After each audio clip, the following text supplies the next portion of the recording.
Tadi ada yang tanya, Mbak. Sinyal. CP bukan tempat entry ya? Gitu tanya. Oh, ya nanti dijelaskan. Oke. Dari Om Raidi namanya. Ya.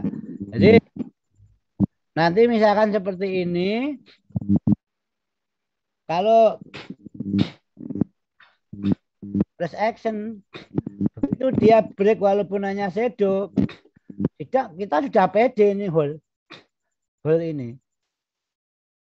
Apalagi sudah diamankan sebagian, ini ada apa? Ada break ini, SL nggak usah digeser, nggak apa-apa. Kalau memang tingkat keamanannya sudah terjamin karena didukung dengan breaknya ini, koreksi dan potensi harga ke sini itu sangat besar. Begitu sampai di sini, amankan lagi, geser SL. Nah, misalkan nggak break, nah ini baru di-cut kan gitu.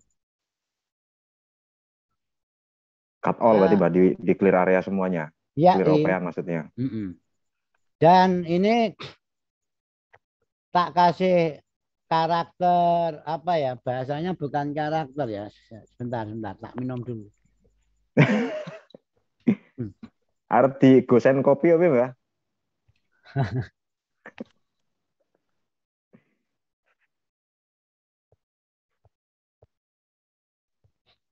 Ini bahasanya tabiat. Tabiat atau struktur yang dibikin IT pada akhir-akhir ini. Dan tadi terbukti sudah kita sampaikan di depan saat ini sudah ganti kandil belum Mbak Put? Yang apa, Bah? Sudah ganti kandil belum? Anunya udah ini. jam 9, A1-nya wis ganti. Ora maksudku ki. Tampilannya udah. Piye to Om Aldi ki? Contoh ya. Kalau kita masih mengaplikasi trading konvensional, ini contoh ya. Misalkan mengagungkan sebuah korelasi kan gitu ya. Saya sampaikan di depan tadi. Ini kan dolar indeks sebagai patokan dari segala patokan mata uang dunia kan. Ya enggak? Nah, ya. Ini naik. Dolar indeks ini tidak ada yang mengatakan trennya tidak naik. Ini naik trennya. Nih, si dolar indeks trennya naik. Berarti kalau seperti ini seharusnya setiap mata uang, setiap pair yang dolarnya itu di belakang kan turun. Ya enggak? Betul. Nah itu. Ini contoh. Ini terus kita ke EU. Turun, oke. Berarti EU sinkron dengan dolar tadi. Iki kok ngerusoya itu iki ya. Nah, ini EU. Terus GU juga turun. Oke kan? Nah, itu. Terus ya, GU-nya turun. Dolarnya di depan naik. Ya kan? Naik. CHF Kanada naik. Nah, terus sekarang gini, sebagai seorang trader itu harus tahu persis jawabannya apa. Gitu loh. Kok ini malah naik coba. Padahal ini dolarnya di kanan. Kanan, ya kan? Ya enggak? Tapi malah naik ya. Nah, itu. Makanya kalau aku ngomong fundamental jangan tutup kuping kan gitu. Ini NZD naik, enggak turun. Ya. Enggak seperti ini EU turun. Ini apa? Itu faktornya apa ini Pak D kan gitu. Ini faktornya apa Mbak Pri kan gitu. Kalau Anda enggak paham ini, ya Anda hanya akan entry harus cari tahu jawabannya apa itu. Itu. Terus sekarang yang di konflik itu Eropa Timur, ya enggak? Yang konflik ya Eropa Timur. Yang konflik itu Eropa Timur. Eropa Timur itu dalam arti gugusannya tetap Eropa karena ada Barat, ada Timur. Terus kena imbas. Yang kena imbas siapa? Karena Eropa Timur otomatis yang kena imbas itu euro. Ini euro kena imbas. Terus GBP kena imbas. Kenapa kok GBP? GBP itu walaupun UK itu sekarang tidak Eropa, itu baru saja bulan 11 tahun kemarin. Tapi GBP itu tetap sekumpulan dari negara-negara Eropa Barat. Makanya kena imbas. Ya kan? Kena imbas faktornya apa? Faktornya memang suplai 40% minyak itu dari Rusia. Makanya ongkos produksi mahal karena minyak mahal. Iran pun tidak mau mengeluarkan simpanan minyaknya. Itu. Ini alasannya mereka turun. Tapi kok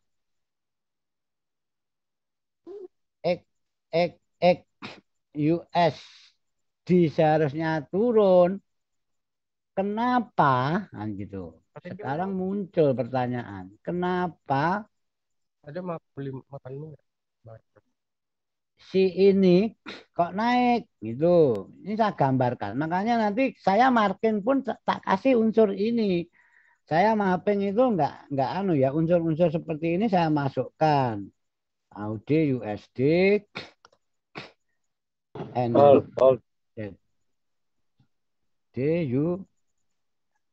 USD.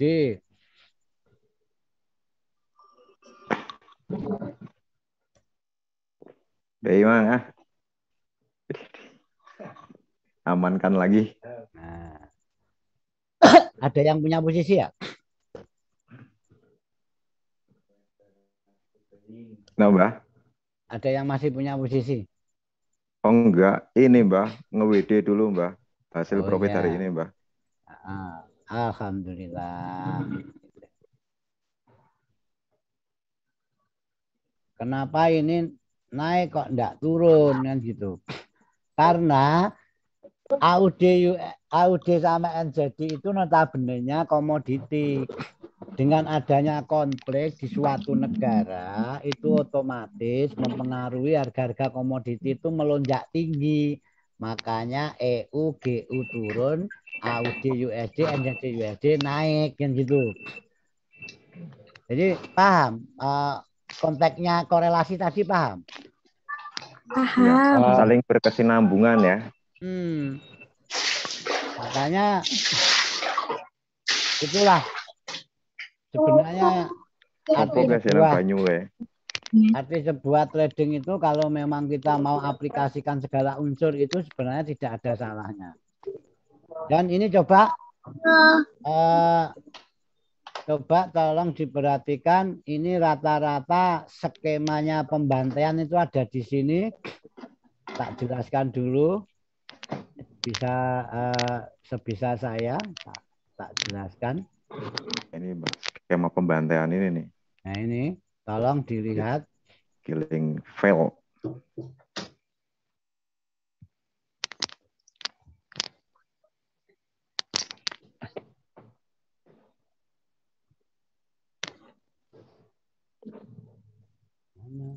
Santai saja.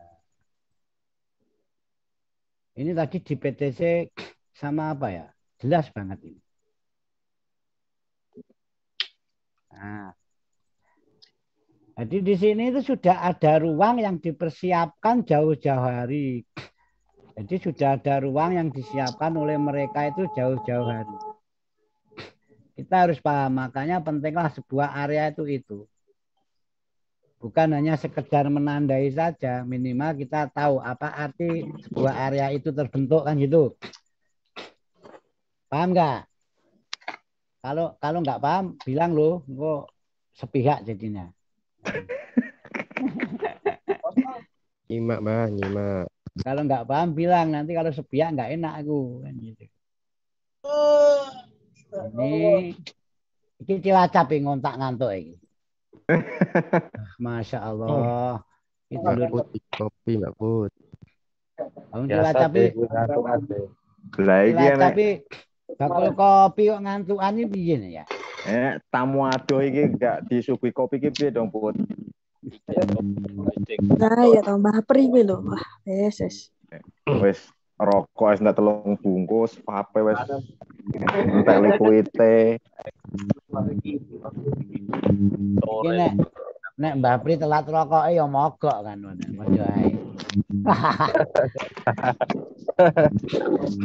Jadi ini sebenarnya udah saya punya gambarnya daripada ribet nanti mahal waktu kita ini. Maksud saya eman-eman belajar nanti ya habis untuk ora-orek. Ya kan? Betul lah.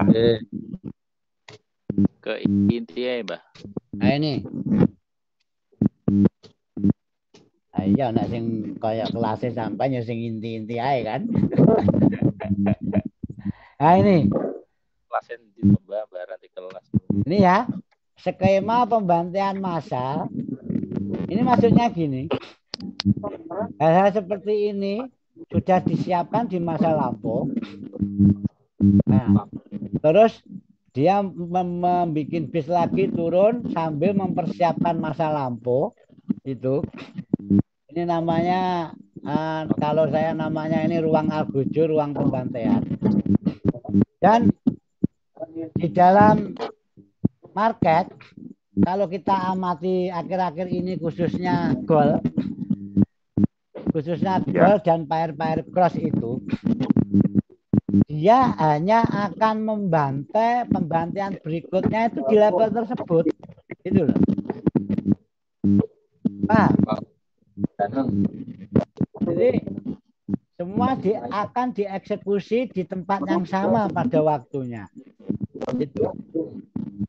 Makanya entah itu alasannya apa, dan kebetulan kita belajar membaca harga, makanya dengan adanya skema ini, karena kita bisa membaca harga semampu kita, ternyata karakter market akhir-akhir ini itu. Halo Mbak Put, kok ada yang berisik? Iya, Mbah, sudah tak diamkan. Semua aja.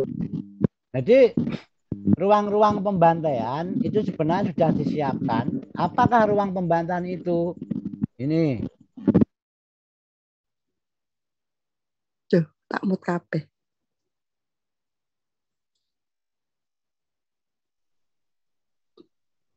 Wes? Dah. Yes. Lanjut, Mbah. Moderatornya mumet iki. Oh, belum Om, itu nanti tidur Om, bentar lagi Om. Arep tekan jam 3 jam 4 subuh tunggu nih Mbah. Oh enggak, maksud saya moderatornya itu.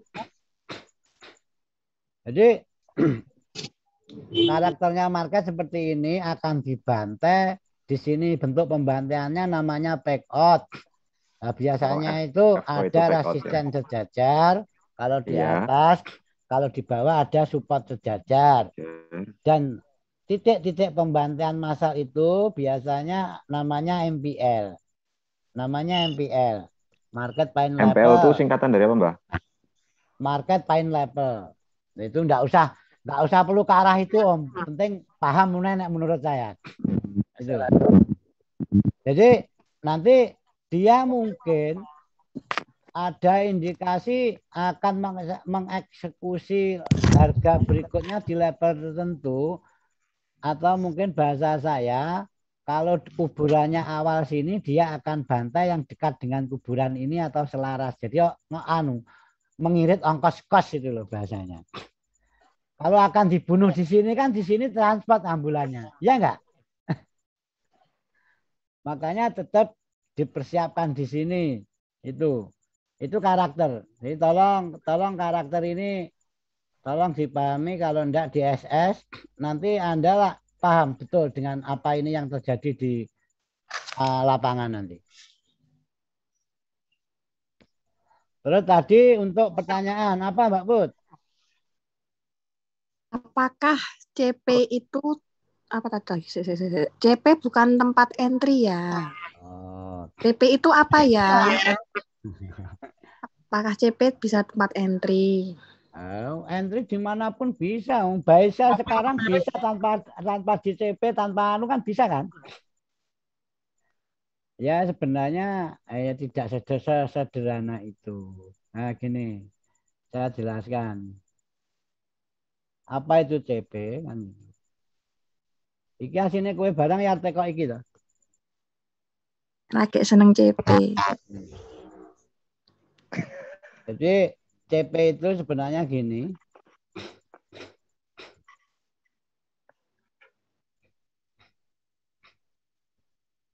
Nah, CP itu juga ada kategorinya. Setelah dia boom, nah itu. Ini namanya CP, ini yang naik turun ini sebenarnya namanya apa itu pemadatan harga, pengambilan order. Jadi ini kalau di marking itu gini. Nah, ini diambil ini diambil ini diambil ini diambil ini. Terus yang ini belum ada yang ambil, oke? Paham? Nah, makanya CP itu yang paling dominan kita tandai yang atas dan yang bawah. Jadi kayak kasusnya Bitcoin tadi. Ini kan gitu. Ini. Terus tadi kalau yang ditanyakan Om Sam ada zona CP yang plus di tengah, nah itu nanti ada lagi. Nah ini namanya CP, kita tarik trendline. Trendline itu untuk memastikan kalau lolonya itu tersentuh berarti sudah bersih di situ. Nah, terus ada di akhir CP itu ada dentuman keras itu bisa ke bawah bisa ke atas. Sebuah candle. Clean sebuah candle. Sebuah candle bahasanya apa kayak nek ngarani ya?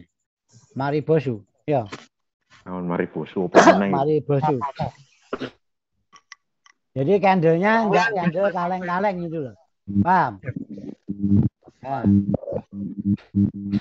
Jadi di akhir CP itu dia akhirnya N-nya CP itu tidak hanya candle kaleng-kaleng. Dia break. Nah itu biasanya akan menjadi tahanan di kemudian hari. Nah, maksud saya ini menjadi tahanan di kemudian hari kita bisa sell di sini. Kita sih maksud Mbak Bud. Ya kan? Ini. Itu. Ini. Itu. Terus sekarang kita lihat tidak. Ya memang ini saya jelaskan di depan. Memang kebanyakan kalau lencat ini itu gampang dan clean dilihat mata, begitu dicat itu kan buyer gitu lah. Dicat bingung kita kan itu. Oke, Mbak. Tapi minimal dengan kita memahami ini, kita nanti dicat agak lebih tidak bingung daripada yang belum paham seperti ini gitu loh. Paham? Terus ingat lagi, misalkan kita ditipu akan namanya CP ini juga suatu saat namanya CPLQ. Kan namanya CPLQ kan file menipu. Contoh, kalau ada skema seperti ini. Ada skema seperti ini.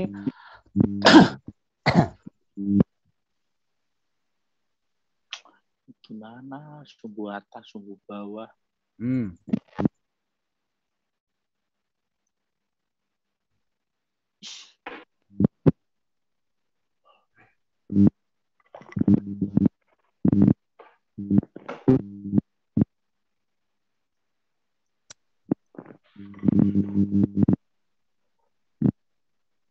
Mandalika tiketnya piro Om Sam?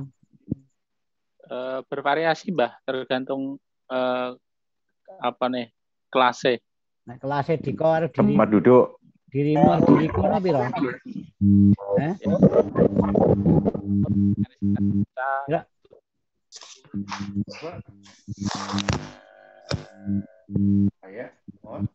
Nah, ini tak jelaskan. Ada dua formasi CP. Nah, ini ada dentuman.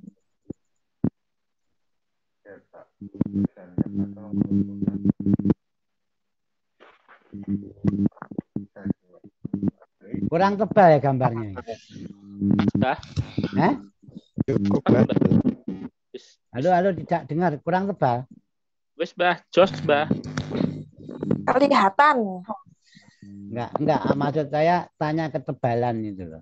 Kok enggak tebal kan enggak kelihatan. Gitu, Bud. Ampun. Jos di SS wis jos, Bah. Begitu. Kelihatan, Mbah. Nom.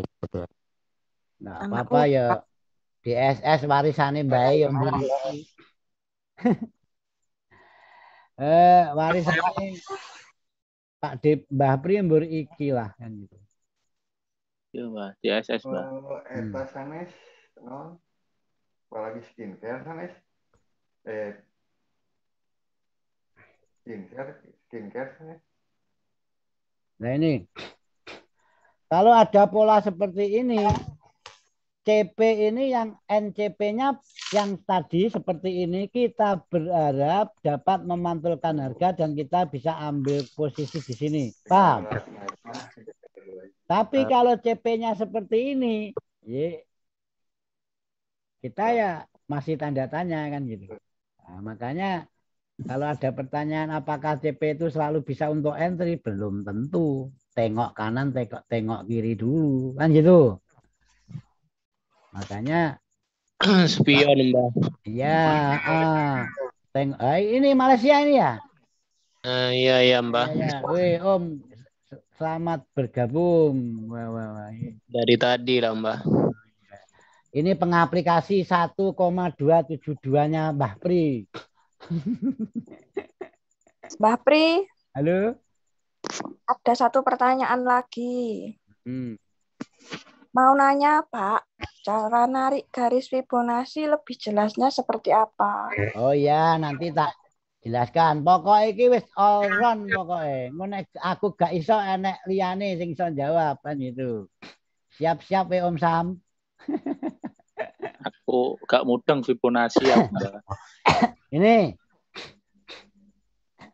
kalau ada karakter seperti ini, tolong ini dipahami. Ini notabene-nya, ini namanya demand. Demand, Oh, permintaan. atau apalah, base atau apa itu. Ini demand. Ali Besali. Saya itu gimana ya? Maksud saya kadangkala itu ada yang lebih pintar menyampaikan, tapi kok audien malah nggak mudeng kan gitu loh, nggak paham. Makanya saya akan aplikasi sesuatu yang mungkin kelihatannya agak gimana gitu, tapi insya Allah nanti saya dan teman-teman bertujuan supaya Anda itu dapat menangkap gitu. Amin, Pak. Gitu. Iya, Mbak. Karena nanti ini kalau pakai bahasa high class, ya bukannya kita nggak bisa, tapi mungkin jauh lah untuk sampai menangkap, sampai malah takut duluan. Gitu. Pakai demand, support, supply. Jadi ini terus di sini